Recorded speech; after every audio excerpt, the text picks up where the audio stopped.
Ya, lantas seperti apa langkah konkret dari Pupuk Indonesia untuk mengembangkan industri ramah lingkungan?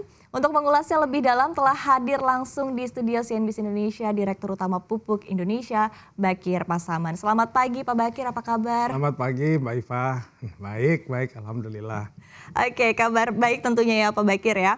Oke, terima kasih sudah hadir di studio CNBC Indonesia dan ini topik yang sangat menarik tentunya dan juga menjadi perhatian dari masyarakat adalah seperti apa untuk pengembangan industri ramah lingkungan begitu. Tapi kita akan bahas terlebih dahulu Pak, pupuk begitu ya sebagai salah satu industri yang menghasilkan buangan karbon, diketahui juga artinya perlu langkah-langkah tentunya untuk mengurangi emisi karbon dan di satu sisi juga untuk bertransformasi begitu untuk energi yang lebih ramah lingkungan lagi ke depannya. Seperti apa langkah-langkah yang dilakukan oleh Pupuk Indonesia sejauh ini, Pak?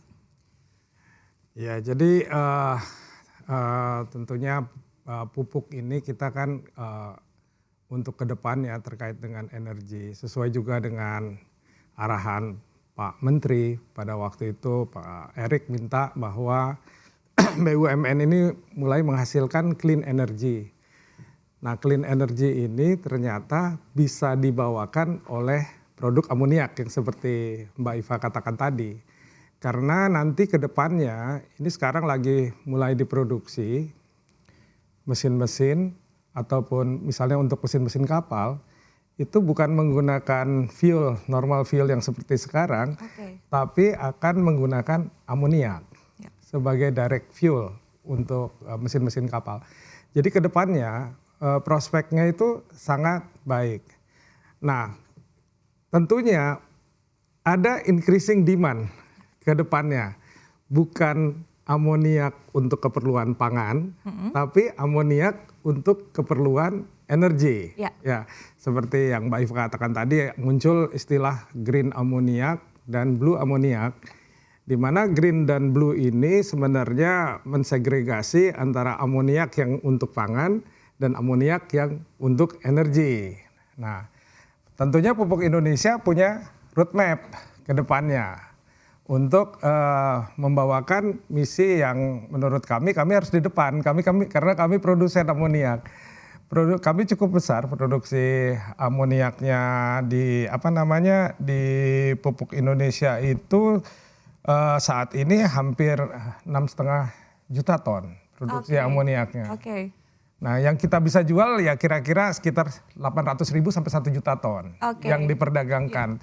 Tadi kan disebutkan 21 juta ton saat ini perdagangan dunia. Jadi kontribusi 1 juta ton terhadap 21 juta ton, tapi dunia itu kan kita dianggap sebagai termasuk player yang cukup besar untuk perdagangan amoniak. Ini untuk ekspor ya, jadi kita artinya amoniak yang kita bisa ekspor. Nah, kedepannya persoalannya adalah tadi amoniak untuk energi itu demandnya lebih besar. Tadi kalau cuma sampai tahun 2030 cuma kira-kira 30 juta ton. Untuk yang energi jauh lebih besar dari itu. Nah, tapi kan yang energi harganya mungkin bisa lebih mahal daripada yang untuk pangan. Yang membahayakan adalah kalau yang dari pangan karena harga lebih mahal menjual ke energi. Makanya dipisahkan tadi blue dan green dan green. Nah, ya saya rasa kalau Pupuk Indonesia langkah ke depannya kita sebagai produsen yang tadi mempunyai industri buangan, ya karena dalam proses pembuatan amoniak itu ada CO2 yang dilepas. Itu jumlahnya cukup besar. Nah, kalau CO2 yang dilepas itu menjadi urea, itu akan ketangkep sebagai bahan baku untuk urea. Karena bahan baku untuk urea itu CO2 dan amoniak. Nah, sekarang kalau amoniaknya itu berlebih dan CO2-nya lepas, itu kan mengotori lingkungan. Nah, Pupuk Indonesia itu punya komitmen memang sampai tahun 2030 sesuai juga dengan roadmap-nya yang tadi disebutkan roadmap-nya BUMN, Kementerian BUMN, kami juga mempunyai roadmap sebagai artinya arahan dari BUMN, tentunya kita punya roadmap sendiri. Nah, kami mempunyai target itu tahun 2030 itu kita harus menurunkan sekitar 2 juta ton ekivalen CO2. Baik. Nah, tapi nanti tahun 2050 5 juta ton CO2. Sebenarnya kalau ada nationally determined contribution ininya. Tapi kita pupuk Indonesia itu syaratnya harus nurunin sekitar 1,5 juta ton. Tapi kami mempunyai roadmap 2 juta ton. Ini lebih tinggi ya Pak ya ketimbang Ya yang diharapkan, supaya aman lah, aman artinya jangan sampai nanti Pak Erik kecewa kalau kami tidak. Baik. Oke, tapi tadi artinya sudah dijelaskan begitu ya Pak ya, tadi goalsnya seperti apa, targetnya di tahun 2030. Tapi kan ketika kita menggambarkan harus mencapai di tahun 2030 ini kan artinya ada langkah-langkah strategis yang dilakukan oleh Pupuk Indonesia. Seperti apa Pak? Ya, jadi tadi kan kita bicara mengenai yang pertama tentunya membuat blue amoniak ataupun green amoniak itu perlu waktu. Karena gini, kalau membuat pabrik amoniaknya mudah, kita udah menguasai. Apakah tadi mungkin yang membingungkan apa sih beda grey, blue dan green? Nggak ada bedanya. Amoniak is amoniak gitu loh. Rumus kimianya sama. Peruntukannya. NH3, cuman itu untuk peruntukan. Nah, untuk menghasilkan industri green ini, jadi artinya kita menghasilkan green amoniak dan blue amoniak, ini sebenarnya ada tahapannya. Kalau kita bicara green amoniak, itu adalah sebenarnya menghasilkan amoniak yang langsung menggunakan bahan baku dari unsur-unsur yang renewable ataupun misalnya seperti geothermal. Kita menggunakan energi geothermal. Ya. Kemudian bukan menggunakan minyak jadi atau menggunakan matahari energinya ya untuk melakukan. Tapi kalau matahari kayaknya masih terlalu jauh. Ya. Tapi yang paling mudah itu adalah energi air. Oke. Nah, kita untuk menghasilkan yang kita pengen ambil itu apa sih untuk membuat amoniak? Amoniak itu kan unsur kimianya NH3. Ya. Itu adalah reaksi nitrogen dengan hidrogen. Nitrogennya dari mana? Nitrogennya dari udara. Ya. Itu mudah, teknologinya udah umum, air separation unit. Jadi kita bisa dapatkan nitrogen murni gampang, itu udah teknologi yang biasa. Nah, kemudian bagaimana nih menghasilkan hidrogen? Nah, hidrogen ini adalah kita harus mendapatkannya dari proses elektrolisa. Nah, untuk proses elektrolisa itu apa sih? Elektrolisa ya gampang-gampangannya air, itu dari air, di strom gitulah, pakai listrik. Sehingga menghasilkan hidrogen gitulah, elektrolisis. Nah, teknologinya ini yang high energy. Nah, itu diperlukan teknologi efisiensi. Kalau enggak, orang membuat amoniak, kalau misalnya itu energinya efisien, itu dari dulu orang tinggal langsung aja. Karena yang reaksi N2 ditambah H2, hidrogennya cuma disetrum, tapi nggak menggunakan energi banyak, orang akan membuat amoniak dari jalan itu. Ya.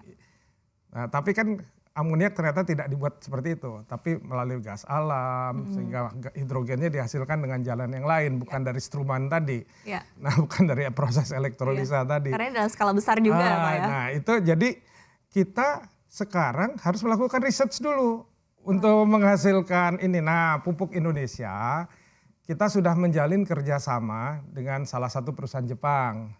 Namanya Toyo Engineering, kita akan bikin pilot plant. Pilot plant yang akan dilokasikan di pilot plant untuk green amoniak nih, green hidrogen dan green amoniak di Pupuk Iskandar Muda. Nah, ini Kementerian BUMN, ya ini juga tentu arahan Pak Menteri, Pak Wamen, ya. Jadi kita akan membuat satu green cluster di sana bersama Pertamina, bersama PLN dan lain-lain ya, untuk bikin ini di Pupuk Iskandar Muda. Nanti kita akan taruh nih pilot plan-nya di sana nih, di di kawasan Pupuk Iskandar Muda itu untuk menghasilkan green energy. Oke, di Aceh ya Pak ya? Nah, kemudian kita juga akan menghasilkan blue amoniak yang apart daripada green energy juga. Kita usahakan kalau ada gas alam dimanapun, Pupuk Indonesia akan berusaha membangun pabrik-pabrik amoniak yang blue amoniak itu, dan menginjeksikan kembali CO2-nya ke perut bumi. Itu pun teknologinya masih baru, jadi belum berkembang. Jadi kita perlu waktu lah untuk itu, untuk ke sana. Tapi we have to go on that direction. Ya, tadi diperlukan riset juga ke depannya seperti apa, terus nanti untuk pembangunannya juga tentunya Pak ya. Tapi yang penting sudah ada plannya dulu, sudah ada rencananya dulu sekarang begitu ya. Nah tapi tadi terkait dengan kerjasama selain dengan tadi perusahaan dari Jepang, diketahui juga tadi bekerja sama juga dengan Pertamina. Mungkin bisa dijelaskan lebih rinci lagi seperti apa ini Pak? Ya tentunya kita kan Pupuk Indonesia kan perusahaan bukan perusahaan energi kan. Yang perusahaan energi kan adalah Pertamina, PLN. Ya kami juga harus di dalam ini kan kita harus bekerja sama dengan perusahaan yang terkait dengan energi karena kami mulai masuk ke dalam bidang energi. Kami kan perusahaan pangan ini juga. Walaupun sebenarnya basis kami adalah tentunya perusahaan petrokimia.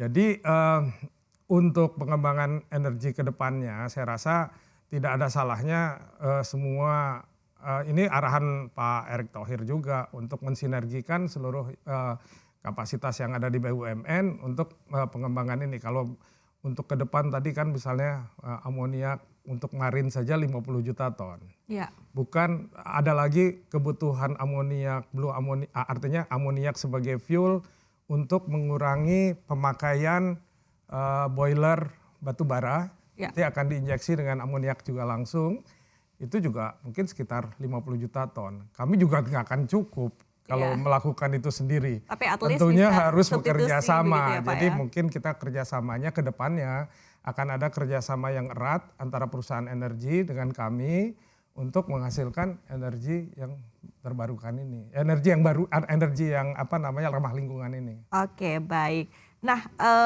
mungkin bisa dijelaskan juga Pak, karena kan sudah ada MOU juga begitu ya Pak ya dengan Pertamina, dengan PLN, kemudian juga dengan Mitsubishi Corporation juga ada begitu Pak. Mungkin bisa dijelaskan lebih rinci lagi seperti apa kerjasamanya? Ya, jadi ini merupakan satu hal yang sangat menarik ya karena kami ini kan pemain amoniak. Jadi kita punya fasilitas tadi yang sebagaimana tadi digambarkan oleh Mbak Iva. Kita juga ngerti memproduksi amoniak. Jadi semua pemain-pemain dunia, kebetulan Jepang itu paling antusias untuk pengembangan ini. Karena mereka punya komitmen untuk tahun 2030 itu minimal 3 juta ton amoniak. Untuk diabsorb, menggantikan energi menggunakan amoniak sebagai fuel ya. Nah, perusahaan-perusahaan Jepang yang karena kita juga punya hubungan baik dengan Mitsubishi, dengan Mitsui, dengan Sojitz, dengan Inpex.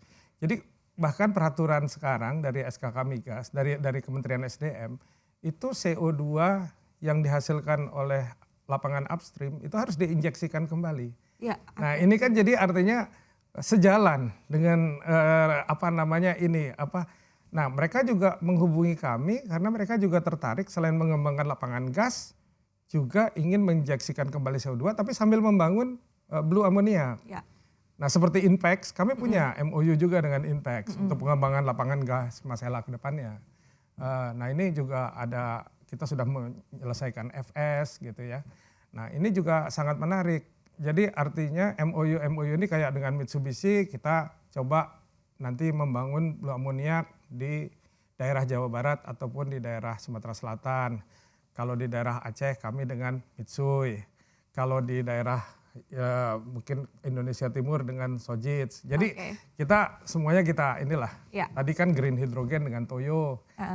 Dan semuanya kita inilah. Untuk semakin memperbesar kapasitas juga tentunya Pak ya. Itu kan juga nanti modal kita kan juga bisa contribution lah. Oke, baik. Untuk expected demand ke depan. Oke, baik.